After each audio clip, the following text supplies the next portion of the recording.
what's the one thing that makes your program different? Well, and that would be the great thing is we're able to. Sorry, I had to turn my phone off because people keep texting. Oh, I can't imagine. but the great thing is, again, it's a Christ-centered program. Not all places are allowed to do that, so that makes us different. And the other thing would be with our staff. I think the fact that we have a no cursing policy. You got push-ups if you curse, and I think we try to be real positive. We try to be real energetic.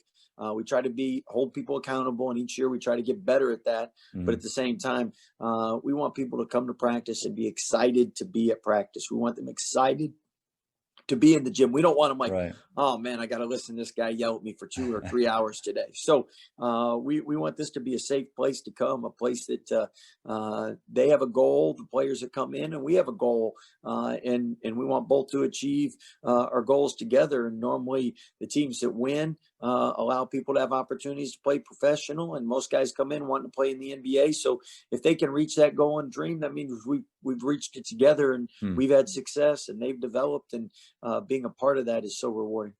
A few things that's really cool for me to see is it's been 18 years since you and I did that first year together, but the consistency that you've had in those rules and values, or standards more like, and values that you have, like the no cussing, that was there that first year. We had quite a few teammates that struggled with that, probably put on some good muscle from all the push-ups they had to do.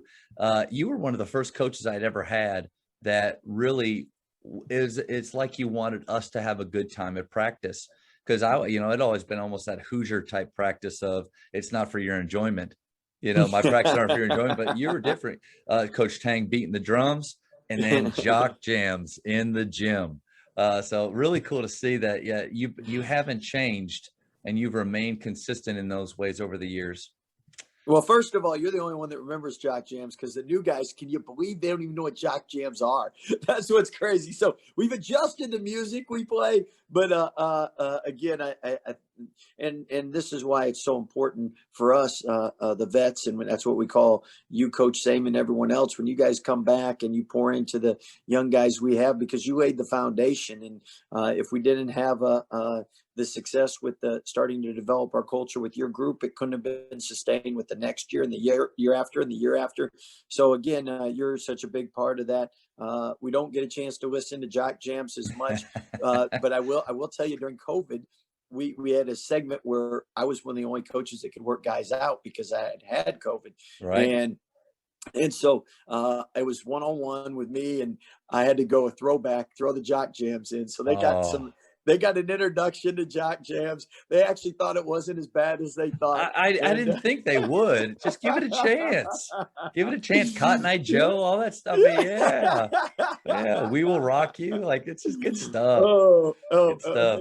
And Pat Conway, you remember him? He was a GA on our first staff, and he's one of the higher ups with the Bulls now, and his brother's done so well with the Denver Nuggets, being a GM, vice president, whatever his title is now. And what's great is Pat says he's still the best jock jam guy out there. He could bring it like nobody else. So love it.